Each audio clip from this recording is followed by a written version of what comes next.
তুফান হতে অ্যাটিটিউড লাগে, চোখের দৃষ্টি লাগে, অ্যাকশন স্পিড সব লাগে। একদিকে রয়েছে বাংলাদেশের one and only superstar Shakib Khan, অন্যদিকে রয়েছে কলকাতার সুপারস্টার দেব।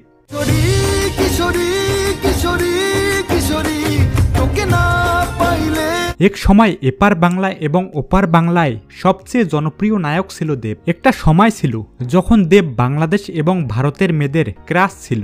এই দুই সুপারস্টারের মধ্যে কে সেরা, শাকিব খান নাকি দেব?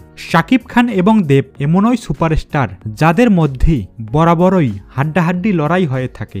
আজকের ভিডিওর মাধ্যমে আমরা দেখতে চলেছি শাকিব খান এবং দেব সম্পদের দিক দিয়ে কে এগিয়ে রয়েছে, এছাড়াও গাড়ির কালেকশনের দিক দিয়ে কে সবচেয়ে এগিয়ে রয়েছে, কে সবচেয়ে ভালো বিলাসী জীবনযাপন করে, এক কথায় সব দিক দিয়ে কে সেরা সেটাই দেখে নেব। প্রথমেই তাদের সম্পদের পরিমাণ দেখে আসি। প্রথমেই আসা যাক শাকিব খানের কাছে। বর্তমান সময়ে শাকিব খানের মোট সম্পদের পরিমাণ $21 মিলিয়ন, যা বাংলাদেশি টাকায় 231 কোটি টাকা। মানে শাকিব খানের বাড়ি গাড়ি বাদ দিয়ে তার কাছে ক্যাশ টাকা রয়েছে 231 কোটি। এই সম্পদের পরিমাণ নিয়ে বাংলাদেশের একমাত্র ধনী অভিনেতা সুপারস্টার শাকিব খান, এবং তিনি বিভিন্ন কোম্পানির ব্র্যান্ড অ্যাম্বাসডর, অনেক বড় বড় কোম্পানির ব্র্যান্ড অ্যাম্বাসডর হিসাবে যুক্ত হয়েছেন শাকিব খান। এছাড়াও শাকিব খানের অনেক ব্যবসা প্রতিষ্ঠান রয়েছে। এই তো 8 মাস আগে শাকিব খান আরও একটি ব্যবসা প্রতিষ্ঠান দাঁড় করিয়েছেন। শাকিব খান একটি বিজ্ঞাপন করার জন্য 50 লক্ষ টাকা পারিশ্রমিক নিয়ে থাকে। শাকিব খান এখন প্রতিটি সিনেমা করার জন্য 1.5 কোটি টাকা পারিশ্রমিক নিয়ে থাকেন। এছাড়াও শাকিব খানের নিজস্ব একটা প্রোডাকশন হাউস রয়েছে এসকে ফিল্মস নামে। তার প্রোডাকশন হাউস থেকেও সিনেমা নির্মাণ করে সে কোটি কোটি টাকা আয় করে থাকেন। এরপর আসা যাক দেবের কাছে। বর্তমান সময়ে দেবের মোট সম্পদের পরিমাণ $12 মিলিয়ন, বাংলাদেশি টাকায় প্রায় 132 কোটি টাকা। এই সম্পদের পরিমাণ নিয়ে কলকাতার মধ্যে তৃতীয় অবস্থানে রয়েছেন দেব। এছাড়াও দেব বিভিন্ন কোম্পানির ব্র্যান্ড অ্যাম্বাসেডর হয়ে কোটি কোটি টাকা আয় করে থাকেন। কলকাতার নায়ক হওয়ার পাশাপাশি দেব একজন এমপি, এবং বর্তমান সময়ে প্রতিটি সিনেমা করার জন্য দেব 50 থেকে 60 লক্ষ টাকা নিয়ে থাকেন। এছাড়াও দেবের একটি প্রযোজনা প্রতিষ্ঠান রয়েছে। এই প্রযোজনা প্রতিষ্ঠান থেকে দেব সিনেমা নির্মাণ করে কোটি কোটি টাকা আয় করে থাকেন। সম্পদের দিক থেকে দেবের চেয়ে অনেক এগিয়ে রয়েছেন শাকিব খান, কেননা সিনেমা জগতে দেবের থেকে অনেক আগে এসেছেন শাকিব খান, এবং দেবের চেয়ে অনেক বেশি সিনেমায় অভিনয় করেছেন শাকিব খান। এজন্যই দেবের চেয়ে অনেক বেশি ধনী হচ্ছে শাকিব খান। তারপরে দেব যেহেতু কলকাতার এমপিদের সম্পদ তো আর প্রকাশ করা হয় না। হতে পারে পলিটিক্স করে দেব শাকিব খানের থেকেও অনেক এগিয়ে রয়েছে। যাই হোক, এবার আসা যাক তাদের গাড়ি কালেকশনগুলো দেখে আসি। বাংলাদেশের সবচেয়ে ধনী অভিনেতা হচ্ছে শাকিব খান। তিনি সবচেয়ে দামি গাড়িটাই ব্যবহার করবেন, এটাই স্বাভাবিক। গুঞ্জন শোনা যাচ্ছে শাকিব খান প্রতি বছর রোজার ঈদে একটি করে নতুন বিলাসবহুল গাড়ি কিনে থাকে। তবে তার যে গাড়িগুলোর তথ্য অনলাইনে পাওয়া যাচ্ছে সেগুলোই বলা হলো। শাকিব খানের অন্যতম একটি গাড়ি হচ্ছে মার্সিডিজ বেঞ্জ এস ক্লাস। এছাড়াও শাকিব খান ব্যবহার করে থাকে টয়োটা প্লাডো ও BMW 5 সিরিজ। শাকিব খান যে চশমাগুলো ব্যবহার করে থাকে সেগুলোর মূল্য কয়েক লাখ টাকা। এরপর আসা যাক দেবের কাছে। কলকাতার নায়কদের মধ্যে সবচেয়ে বিলাসী জীবনযাপন করে দেব। দেবের সবচেয়ে কম দামি গাড়িটি হচ্ছে টয়োটা ইনোভা ক্রিস্টা। ইন্ডিয়াতে গাড়িটির দাম হচ্ছে 30 লক্ষ টাকা। দেবের 2 নম্বর গাড়িটি হচ্ছে MG2 স্টার, যার মূল্য প্রায় 50 লক্ষ টাকা। 3 নম্বর গাড়িটি হচ্ছে মার্সিডিজ বেঞ্জ ই ক্লাস, যার বর্তমান মূল্য 1,50 লক্ষ টাকা। দেবের 4 নম্বর গাড়িটি হচ্ছে রেঞ্জ রোভার ভোগ, যার দাম 2,50 লক্ষ টাকা। দেবের সর্বশেষ গাড়িটি হচ্ছে BMW X5, যার বর্তমান বাজার মূল্য হচ্ছে 3 কোটি টাকা। যাই হোক, শাকিব খান এবং দেবের গাড়ি কালেকশন দেখতে পেলেন। এবার জানবো তাদের ব্যক্তিগত জীবন নিয়ে। শাকিব খানের আসল নাম হচ্ছে মাসুদ রানা। সিনেমা জগতে আসার পর তার নাম পরিবর্তন করে রাখা হয় শাকিব খান। তিনি জন্মগ্রহণ করেন 1979 সালে নারায়ণগঞ্জ জেলায়। সেই হিসেবে তার বর্তমান বয়স 45 বছর। তার উচ্চতা 6 ফিট 1 ইঞ্চি। তার বাবার নাম আব্দুর রৌফ। তার বাবা ছিলেন একজন সরকারি কর্মকর্তা। তার মায়ের নাম হচ্ছে নূরজাহান। শাকিব খানের একটা ছোট ভাই এবং একটা ছোট বোন রয়েছে, যাদের কোনো ছবি অনলাইনে পাওয়া যায় না। শাকিব খানের অনেক নায়িকার সাথে প্রেমের গুঞ্জন শোনা যায়, তবে তিনি বিয়ে করেছেন অপু এবং বুবলিকে। শাকিব খান 2008 সালে অপু বিশ্বাসকে বিয়ে করেন। 2008 সাল থেকে 2018 সাল পর্যন্ত তাদের সম্পর্ক ছিল। এবং বর্তমানে তাদের সন্তান জয়কে অপু বিশ্বাস পালন করতেছেন। পরবর্তীতে আবার 2018 সালে শাকিব খান বুবলিকে বিয়ে করেন। তাদের ঘরেও একটি পুত্র সন্তান রয়েছে এবং সেই সন্তানকে লালন পালন করতেছেন বুবলি।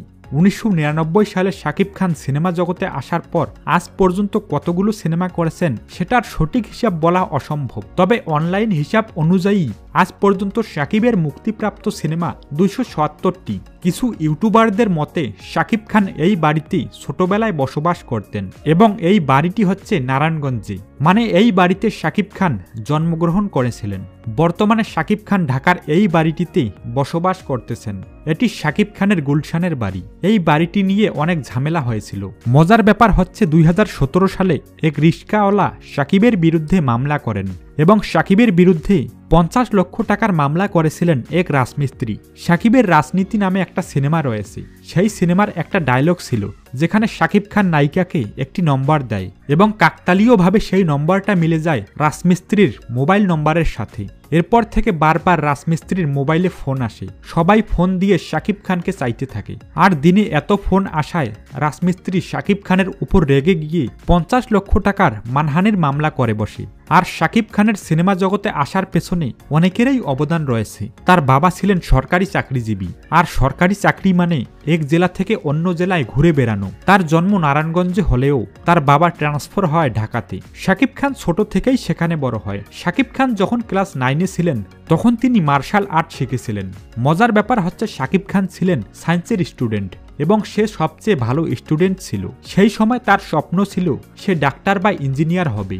পড়ালেখার পাশাপাশি শাকিব খানের নাচের প্রতি আগ্রহ ছিল। শাকিব খান নাচ শিখতেন আজিজ রেজার কাছে। তিনি ছিলেন বাংলাদেশের চলচ্চিত্র ইন্ডাস্ট্রির একজন কোরিওগ্রাফার। এভাবেই সে আজিজ রেজার হাত ধরে চলচ্চিত্র জগতে আসে। তার বয়স যখন মাত্র 19 বছর 1998 সালে সে ইন্টারমিডিয়েট পাশ করে। আর তখন শাকিব খান কৌতূহলবশত বাংলাদেশের চলচ্চিত্র উন্নয়ন বোর্ড এ ঘুরতে যান আজিজ রেজার সাথে। তখন শাকিবের চেহারা অনেক সুন্দর ছিল, আর আজিজ রেজার সাথে এরকম একটা সুন্দর ছেলে দেখে বাংলাদেশি পরিচালক আবুল খায়ের বুলবুল শাকিব খানকে নিয়ে সিনেমা করার জন্য পছন্দ করেন। তিনি তার পরবর্তী সিনেমার জন্য শাকিব খানকে প্রস্তাব দেন এবং শাকিব খান রাজি হয়ে যান, কিন্তু বিভিন্ন কারণে সিনেমাটি আর করা হয়ে ওঠেনি। কিন্তু সেই বছরই রফিকুল নামের একজন পরিচালক শাকিব খানকে তার সিনেমার জন্য প্রস্তাব দেন। তার পরবর্তী সিনেমা ছিল সবাই তো সুখী হতে চায়। এরপর সে ইন্টারমিডিয়েট পাশ করে আর বিশ্ববিদ্যালয়ে ভর্তি না হয়ে সে সিনেমা জগতে চলে যায়। 1998 সালে সবাই তো সুখী হতে চায় সিনেমার শুটিং শুরু হয়। এই শুটিং চলাকালে সে আরও একটি সিনেমার প্রস্তাব পায়, সেটা হচ্ছে অনন্ত ভালোবাসা। এভাবেই তার 2টি সিনেমার শুটিং একসাথে শুরু হয়। সবাই তো সুখী হতে চায় সিনেমার শুটিং আগে শুরু হলেও অনন্ত ভালোবাসা সিনেমার শুটিং আগে শেষ হয়। 1999 সালে অনন্ত ভালোবাসা সিনেমাটি মুক্তি পায়, আর এটাই ছিল শাকিবের প্রথম মুক্তিপ্রাপ্ত সিনেমা। এই সিনেমার মাধ্যমে শাকিব খানকে প্রথম দর্শকরা দেখতে পান সিনেমা হলের পর্দায়। তবে মজার ব্যাপার হচ্ছে শাকিব খানের প্রথম সিনেমার পারিশ্রমিক ছিল মাত্র 5,000 টাকা। তখন 5,000 টাকা অনেক টাকা ছিল, আর এভাবেই একের পর এক সিনেমা করেই চলেছেন তিনি। শাকিবের সবচেয়ে হিট সিনেমা হচ্ছে তুফান। এরপর আসতে চলেছে এই রোজার ঈদে বরবাদ। এবার জানবো দেবের ব্যক্তিগত জীবন নিয়ে। দেবকে নতুন করে পরিচয় করিয়ে দেওয়ার মতো কিছুই নেই। 2008 সাল থেকে 2015-16 সাল পর্যন্ত দেব ছিল স্কুল কলেজের মেয়েদের ক্রাশ। সেই সময় ছেলেদের আইকন এবং স্টাইলিস্ট স্টার ছিল দেব, মানে এক কথায় তখন ছিল দেবের রাজ। দেব জন্মগ্রহণ করেন 1982 সালে। সেই হিসেবে তার বর্তমান বয়স 42 বছর। তার উচ্চতা হচ্ছে 6 ফিট। দেব জন্মগ্রহণ করেন পশ্চিমবঙ্গের মেদিনীপুর জেলায়। তার আসল নাম হচ্ছে দীপক অধিকারী। তার ডাকনাম হচ্ছে রাজু, কিন্তু তার ভক্তরা তাকে দেব বলেই ডাকে। ইন্ডাস্ট্রিতে আসার পর তার নাম হয়ে যায় দেব। দেবের পরিবারের মোট সদস্য 4 জন। তার বাবা হচ্ছেন গুরুদাস অধিকারী এবং মায়ের নাম মৌসুমী অধিকারী। তার ছোট বোনের নাম দীপালি অধিকারী। ইন্ডাস্ট্রিতে দেবের কিছু প্রেমের গুঞ্জন রয়েছে, যেমন 2008 সালে চ্যালেঞ্জ সিনেমা করার সময় অভিনেত্রী শুভশ্রী গাঙ্গুলির সাথে তার প্রেমের সম্পর্ক গড়ে ওঠে। 2008 থেকে 2012 পর্যন্ত দীর্ঘ 5 বছর তাদের প্রেমের সম্পর্ক ছিল এবং তাদেরকে টলিউডের সবচেয়ে বেস্ট জুটি বলা হতো। এদের জুটি এতটাই রিয়েলিস্টিক ছিল যে অনেকেই তাদের স্বামী স্ত্রী মনে করত। এরপর 2012 সালে তাদের ব্রেকআপ হয়ে যায়। এই ব্রেকআপ করেছিল শুভশ্রী, কারণ শুভশ্রী ভালোবেসে ফেলেছিলেন ডিরেক্টর রাজ চক্রবর্তীকে এবং 2019 সালে শুভশ্রী রাজ চক্রবর্তীকে বিয়ে করে নেন এবং তাদের ঘরে বর্তমানে একটি ছেলে সন্তান রয়েছে। শুভশ্রীর সাথে ব্রেকআপ হওয়ার পর দেবের মন অনেক খারাপ ছিল, তাই তিনি কোনো প্রেম করেনি। কিন্তু দীর্ঘ 4 বছর পর 2016 সালে চ্যাম্পস সিনেমা করার পর রুক্মিণীর সাথে তার প্রেমের সম্পর্ক গড়ে ওঠে। তো যাই হোক, আজ পর্যন্ত দেব প্রায় 50 থেকে 60টি সিনেমায় অভিনয় করেছেন। দেব নিজস্ব বাড়িতে থাকেন না, তিনি দক্ষিণ কলকাতায় একটি ফ্ল্যাট কিনে নিয়েছেন আর বর্তমানে সেখানেই বসবাস করছেন। দেব কিভাবে সিনেমা ইন্ডাস্ট্রিতে আসলো চলুন দেখে নেই।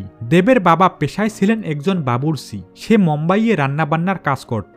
তার বাবাকে সাহায্য করার জন্য সেও মুম্বাই চলে যায় আর সেখানে তার বাবাকে সাহায্য করার পাশাপাশি মুম্বাইয়ে পড়াশোনা শুরু করেন আর মুম্বাইয়ের বিদ্যাপীঠ থেকে সে গ্রাজুয়েশন কমপ্লিট করে। আর এখানে উল্লেখযোগ্য বিষয় হচ্ছে দেব খাবার দাবার ডেলিভারি দিতেন ফিল্ম ইন্ডাস্ট্রির লোকেদের কাছে, মানে শাহরুখ খান কিংবা সালমান খানের বাড়িতে অথবা কোনো সিনেমার শুটিং সেটে, আর তাদেরকে দেখে সেও অনুপ্রাণিত হয়ে অভিনেতা হওয়ার স্বপ্ন দেখে। এরপর দেব তার নিজস্ব শহর কলকাতায় চলে আসে। কলকাতায় এসে অনেক অডিশন দেওয়ার পর 2005 সালে সে একটি ছোট সিনেমায় কাজ করার সুযোগ পান। তার প্রথম সিনেমার নাম হচ্ছে অগ্নিশপথ। সিনেমাটি মুক্তি পাওয়ার পর সুপার ফ্লপ হয়, কিন্তু দেব ভালো অভিনয়ের জন্য সবার নজরে চলে আসে। এরপর দেব রবি কিনাকি পরিচালিত আই লাভ ইউ সিনেমায় অভিনয় করেন। সিনেমাটি বাংলাদেশ এবং ভারতে ব্যাপক জনপ্রিয়তা পায়। এরপর দেবকে আর পিছনে ফিরে তাকাতে হয়নি। এরপর সে একের পর এক হিট সিনেমা দর্শকদের উপহার দিয়ে যান,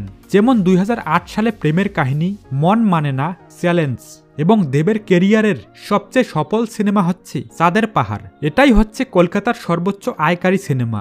এই সিনেমাটি বিভিন্ন ভাষায় বিভিন্ন দেশে মুক্তি পায়। দেব 2014 সাল থেকে রাজনীতিতে অ্যাক্টিভ রয়েছে।